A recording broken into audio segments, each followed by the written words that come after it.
오늘 하나님께서 우리에게 주신 말씀 출애굽기 33장 12절에서 17절까지 그리고 마태복음 22장 15절에서 22절까지인데 제가 출애굽기 먼저 봉독하겠습니다.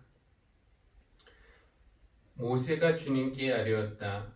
보십시오, 주님께서 저에게 이 백성을 저 땅으로 이끌고 올라가라고 말씀하셨습니다. 그러나 주님께서 누구를 저와 함께 보내실지는 저에게 일러주지 않으셨습니다. 주님께서는 저를 이름으로 불러주실 만큼 저를 잘 아시며 저에게 큰 은총을 베푸신다고 말씀하셨습니다. 그러시다면 제가 주님을 섬기며 계속해서 주님께 은총을 받을 수 있도록 부디 저에게 주님의 계획을 가르쳐 주십시오. 주님께서 이 백성을 주님의 백성으로 선택하셨음을 기억하시기 바랍니다. 주님께서 대답하셨다. 내가 친히 너와 함께 가겠다. 그리하여 네가 안전하게 하겠다. 모세가 주님께 아뢰었다. 주님께서 친히 우리와 함께 가지 않으시려면 우리를 이곳에서 떠나 올려보내지 마십시오. 주님께서 우리와 함께 가지 않으시면 주님께서 주님의 백성이나 저를 좋아하신다는 것을 사람들이 어떻게 알 수 있겠습니까? 주님께서 우리와 함께 계심으로 저 자신과 주님의 백성이 땅 위에 있는 모든 백성과 구별되는 것이 아닙니까? 주님께서 모세에게 말씀하셨다. 내가 너를 잘 알고 또 너에게 은총을 베풀어서 내가 요청한 이 모든 것들을 다 들어주마. 아멘. 마태복음 22장 15절에서 22절 말씀입니다. 그때 바리새파 사람들이 나가서 어떻게 하면 말로 트집을 잡아서 예수를 올무에 걸리게 할까 의논하였다. 그런 다음에 그들은 자기네 제자들을 헤롯 당원들과 함께 예수께 보내어 이렇게 묻게 하였다. 선생님, 우리는 선생님이 진실한 분이시고 하나님의 길을 참되게 가르치시며 아무에게도 매이지 않으시는 줄 압니다. 선생님은 사람의 겉모습을 따지지 않으십니다. 그러니 선생님의 생각은 어떤지 말씀하여 주십시오. 황제에게 세금을 바치는 것이 옳습니까? 옳지 않습니까? 예수께서 그들의 간악한 생각을 아시고 말씀하셨다. 위선자들아, 어찌하여 나를 시험하느냐? 세금으로 내는 돈을 나에게 보여달라. 그들은 데나리온 한 입을 예수께 가져다 드렸다. 예수께서 그들에게 물으셨다.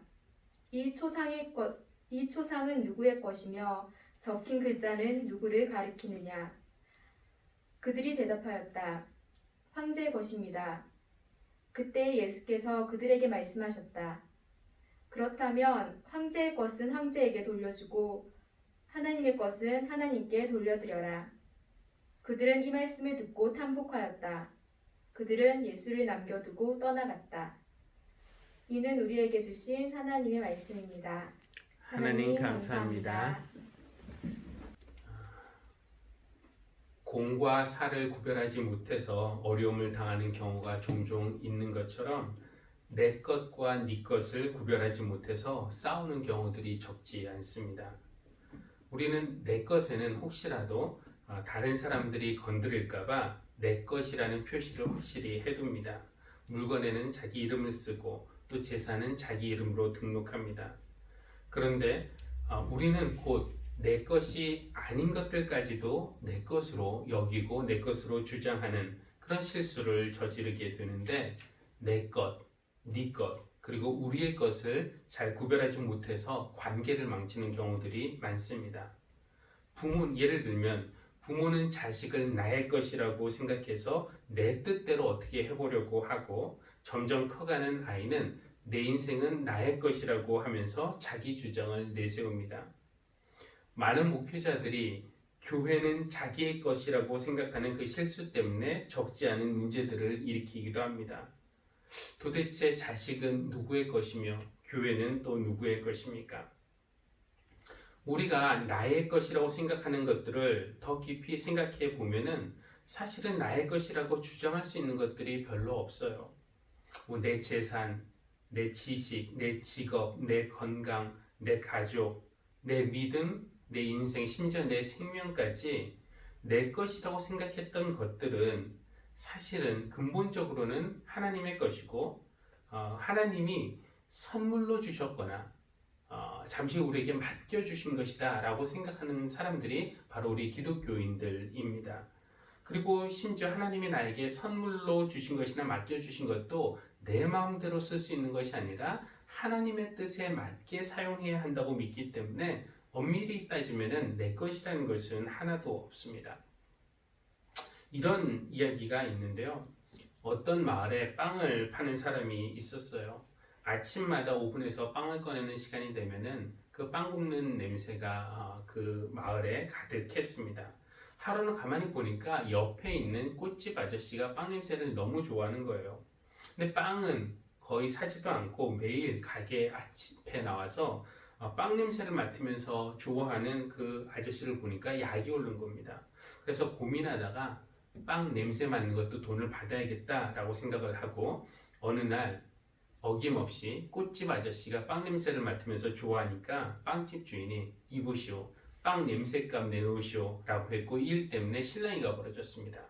싸움이 커져서 법원까지 갔는데 판사가 양쪽 이야기를 듣더니 빵집 주인의 의견에 일리가 있다면서 그의 손을 들어준 겁니다.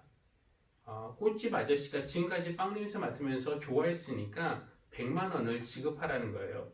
이 꽃집 아저씨 너무 억울하지만 그래도 법원의 판결이니까 하는 수 없이 돈을 주었습니다.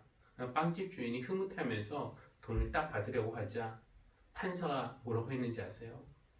잠깐만요. 아직 끝난 건 아니고 돈 냄새만 맡고 돌려주세요 라고 했답니다. 빵 냄새가 빵집 주인의 것이 아닌 것처럼 내 것과 내 것이 아닌 것들을 잘 구별하지 못하는 우리의 어리석음을 꼬집는 그런 예화입니다. 무엇이 내 것입니까? 또 내 것이라고 주장하는 것들을 나는 어떻게 사용하고 있습니까? 오늘 우리가 읽은 본문들이 우리에게 길잡이가 되어주면 좋겠습니다. 지난 주일에도 언급했듯이 예수님이 마태복음에서 3번 연속으로 비유를 말씀하셨는데 다 유대 종교 지도자들을 겨냥한 공격이었어요. 포도원에 가서 일하라고 했던 아버지의 뜻을 거절한 아들, 제때 수출 바치기를 거절한 농부들, 그리고 혼인잔치에 참여하기를 거절한 손님들, 대제사장과 바리새인들이 이 비유들을 듣고 자기들을 겨냥해서 하시는 말씀임을 알아채고 기분이 몹시 상했습니다. 지금의 질서, 지금의 성전 체제에서 안정적인 위치와 기득권을 누리고 있던 그들에게는 지금 현재 이 상태가 딱 좋았습니다. 그런데 스스로를 안식일의 주인이라고 하면서 성전에서 장사하는 사람들, 환전상인들 내쫓고 뒤엎는 그런 행동을 서슴지 않는 예수님은 그들에게는 눈의 가시였습니다. 게다가 민중의 지지까지 얻고 있었으니 위협적인 인물이었죠. 그래서 가만히 두고 볼 수만은 없었습니다. 종교 지도자들의 반격이 시작이 되는데 그것이 이제 오늘 본문이 되는 겁니다. 그들은 예수님을 함정에 빠뜨릴 목적으로 바리새인과 헤롯 당원으로 구성된 질문단을 보냅니다. 겉으로는 이들이 예의를 아주 잘 갖추었어요. 이렇게 말합니다. 선생님, 우리는 선생님이 진실한 분이시고 하나님의 길을 참되게 가르치시며 아무에게도 매이지 않으시는 줄 압니다. 선생님은 사람을 겉모습으로 따지지 않으십니다. 그러면서 우리에게 궁금한 것이 있는데 선생님의 생각을 알려주십시오. 그러면서 황제에게 세금을 바치는 것이 옳습니까? 옳지 않습니까? 1세기 로마 통치, 식민 통치 아래 있던 유대인들에게 민감한 그런 문제를 꺼내든 것입니다. 그들이 몸을 낮추고 예의를 갖춰서 질문하는 것처럼 보이지만 사실 그들의 혀 밑에는 이 달콤한 말을 하는 그 혀 밑에는 독침이 숨겨져 있는 것입니다. 그들의 작전은 치밀했고 또 그들의 공격은 날카로웠어요. 우선 이 질문단이 바리새인들과 헤롯 당원들로 구성되어 있다고 했는데 이 두 집단 바리새인들과 헤롯 당원들은 마치 우리는 더불어민주당과 국민의힘이 다른 것처럼 이들의 정치적인 입장과 이해관계가 달랐습니다. 그래도 자기들의 기득권을 위협하는 인물을 제거하는 일에는 서로 힘을 모으고 공모하는 것을 우리가 볼 수 있습니다. 이 바리새인들은 어떤 사람들이냐면은 우리 유대교의 율법의 우월성에 대한 자부심을 가지고 있던 사람들이었기 때문에 로마의 식민 통치 아래에 있다는 것 자체를 매우 수치스럽게 생각한 사람들이었습니다. 그래서 드러내놓고 반로마 구호를 외치지는 못하지만 그들은 기본적으로 로마에 저항하는 그런 정서를 가지고 있었어요. 반면에 헤롯 당원들은 누군가? 그들은 헤롯, 여기서는 유대 갈릴리 땅을 다스리던 헤롯 안티파스를 말하는데 헤롯을 지지하는 사람들.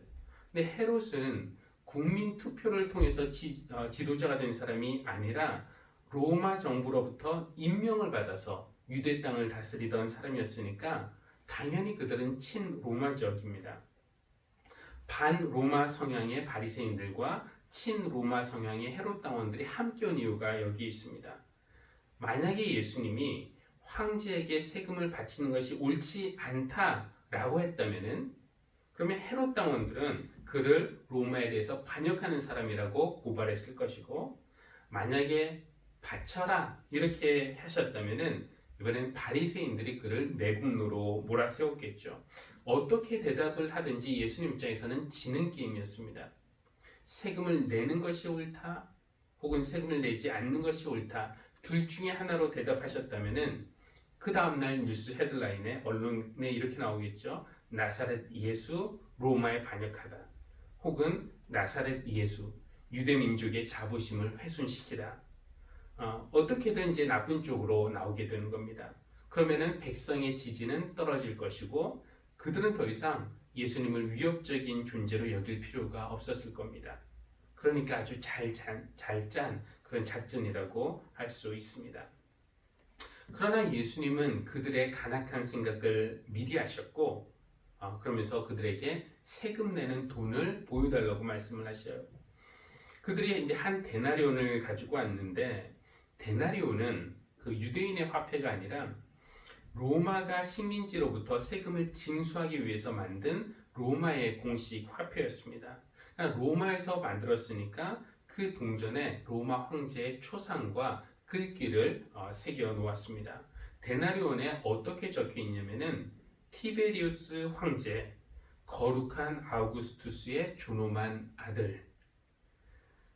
이 동전을 손 위에 올려놓으시고 예수님이 물어보시는 거예요. 이 초상 누구 것이냐? 여기에 이 글귀 누구를 가리키는 것이냐? 예수님이 점점 함정으로 빠져드는 것 같은 느낌이었을까요? 그들은 얼른 대답합니다. 황제의 것입니다. 이제 예수님이 그럼 황제에게 세금을 내는 것이 옳다라고만 하시면은 게임은 끝나는 겁니다. 그러나 예수님은 다르게 대답하세요. 그렇다면 황제의 것은 황제에게 돌려주고 하나님의 것은 하나님께 돌려드려라. 이것이 무슨 말씀일까요? 세금을 내라는 겁니까? 내지 말라는 겁니까? 예수님은 직접 답하지 않으셨어요.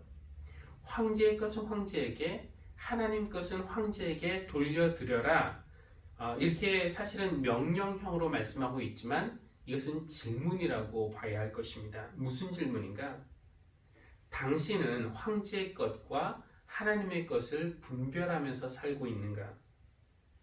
황제에게 내야 할 것을 마땅히 내듯이 하나님께 당연히 드려야 할 것을 제대로 드리고 있는가? 이런 질문입니다.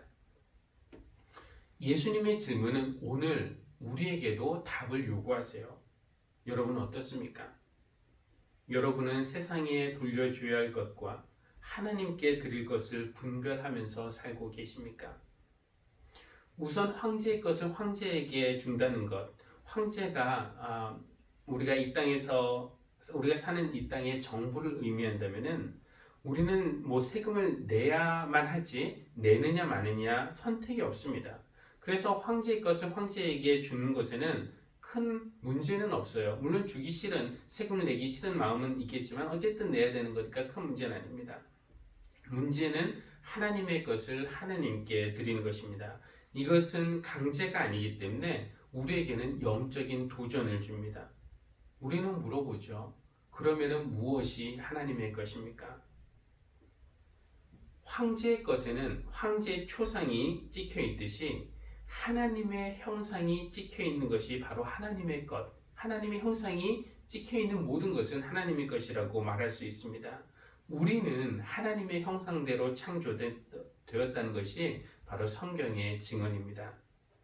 황제가 돈을 만들어 놓고 이 돈도 내 돈, 이 돈도 내 돈 하면서 자기 초상을 찍었듯이 하나님도 우리를 손수 창조하신 다음에 너는 내 소유, 너도 내 소유 하면서 하나님의 형상을 우리에게 찍으신 것입니다. 그래서 우리 안에는 하나님과 닮은 모습이 있는 것입니다. 비록 그 형상이 우리의 죄로 인해서 얼룩지고 망가지고 깨졌지만 회복되기를 기다리는 하나님의 형상이 우리 각 사람 안에 있습니다. 이것이 우리가 하나님의 소유라는 표시입니다. 그리고 이제 예수 그리스도와 연합하여 성령으로 세례를 받은 사람들에게는 하나님이 성령으로 도장을 찍어주셨어요. 우리가 그것을 성령의 인치심이라고 부르는데 그것이 바로 우리가 그리스도 예수 안에서 새로운 피조물이고 하나님의 소유된 백성이라는 표시입니다. 그러니까 예수님이 하신 말씀, 하나님 것은 하나님에게 돌려라 라는 그 말씀 속에 담기는 뜻은 무엇인가?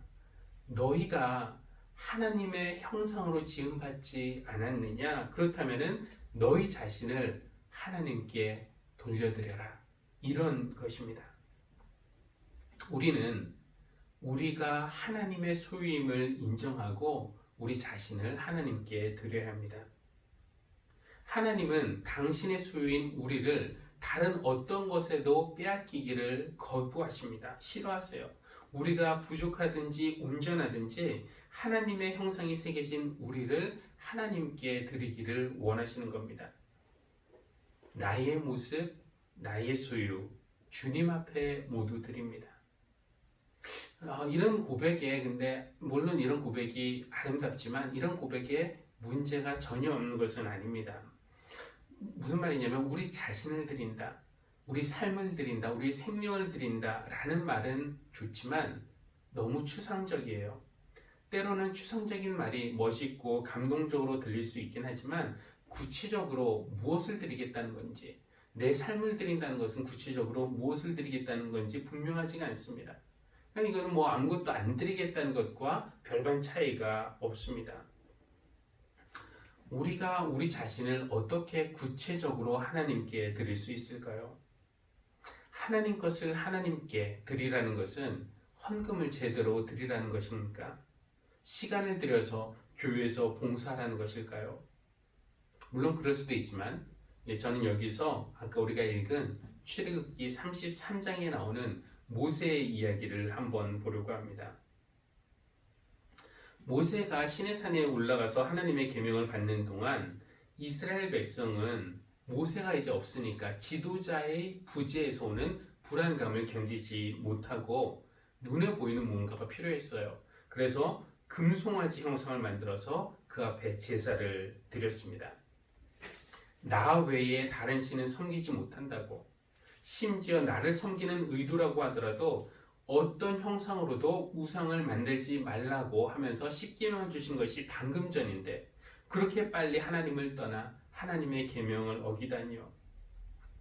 그래서 이 금송아지 사건 후에 하나님은 모세에게 뭐라고 말씀하셨냐면은 가나안 땅으로 올라가라, 그 땅을 너희에게 주겠다 하시면서 그러나 나는 너희와 함께 가지 않겠다라고 말씀을 하시는데요. 이유는 무엇이냐면은 함께 가시다가 또다시 이런 불행한 일이 발생하면은 그때는 하나님도 당신을 통제 못하실 것 같은 겁니다. 그래서 하나님은 그 대신에 내가 한 천사를 보낼 터이니 그가 너를 인도할 것이라고 그렇게 말씀을 하십니다. 이 정도면은 좀 하나님과 떨어져서 거리를 두고 가는 것이 더 안전하지 않을까요? 하나님이 백성에 대해서 단단히 매우 실망하셨고 단단히 화가 나신 것은 알았지만 그렇다고 해서 모세가 여기서 물러설 수는 없었습니다. 하나님이 안 가시고 그들만 간다는 것은 그거는 줄이 끊긴 연이지 그게 어떻게 날 수 있겠습니까? 결국은 어딘가에 처박히고 말겠죠.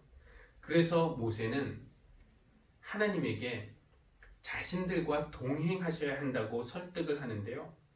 이 백성이 하나님 화나셔도 이 백성이 지금 못나서 하나님 화나셔도 그래도 하나님이 선택하신 백성 아닙니까? 그 사실을 잊지 말아 주십시오 라고 말하자 하나님이 하시는 말씀이 14절에 보니까 내가 친히 너와 함께 가겠다. 그리하여 네가 안전하게 하겠다. 이렇게 말씀을 하십니다. 이 정도면 됐나요? 그러나 모세가 듣기에는 지금 뭔가가 부족합니다. 너와 함께 가겠다. 너를 안전하게 하겠다. 하나님은 마치 모세 한 명만을 가리키는 그런 단수형으로 말씀하시는 것처럼 들립니다. 그래서 15절에 보면은 이렇게 되어 있죠. 모세가 주님께 아뢰었다. 주님께서 친히 우리와 함께 가지 않으시려면 우리를 이곳에서 떠나 올려보내지 마십시오.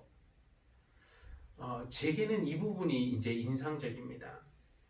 너와의 동행, 너의 안전.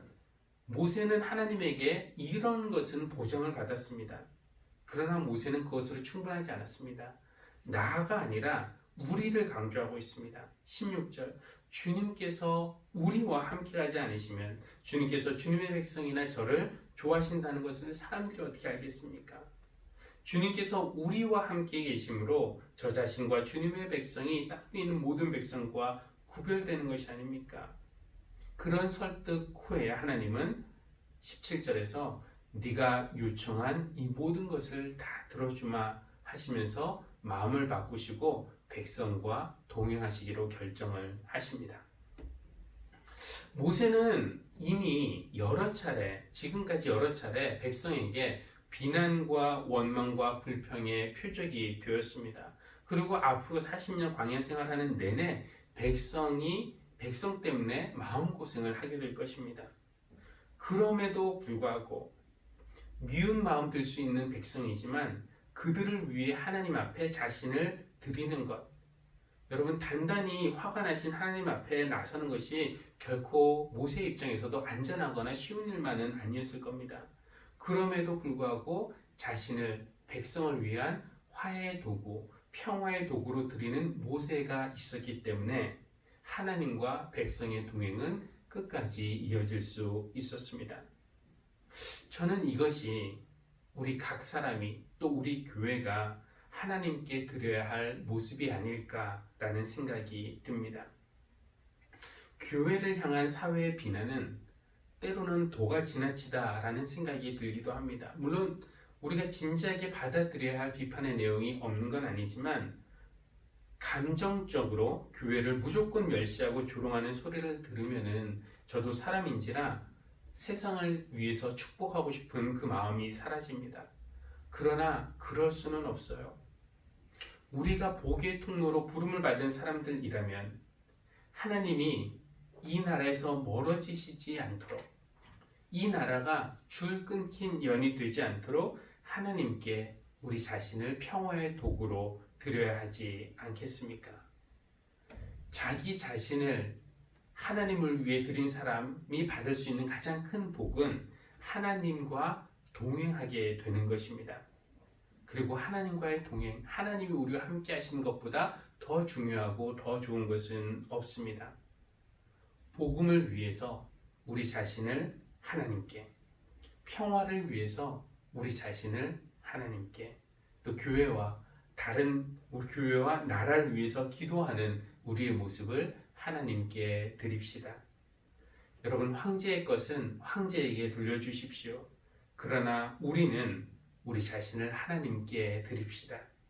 우리가 우리 자신을 하나님께 드리면은 하나님은 우리를 통해서 우리의 가정을, 우리의 교회를, 그리고 이 땅을 새롭게 하실 줄 믿습니다. 나 구주 위에 살리라. 내 기쁨 한량없으리. 우리가 이 찬양 부를 텐데 하나님의 것인 우리를 하나님께 드릴 때 세상 어디에서도 얻을 수 없는 그 기쁨을 하나님께서 여러분에게 주시기를 바랍니다. 찬송가 321장 함께 찬양하겠습니다.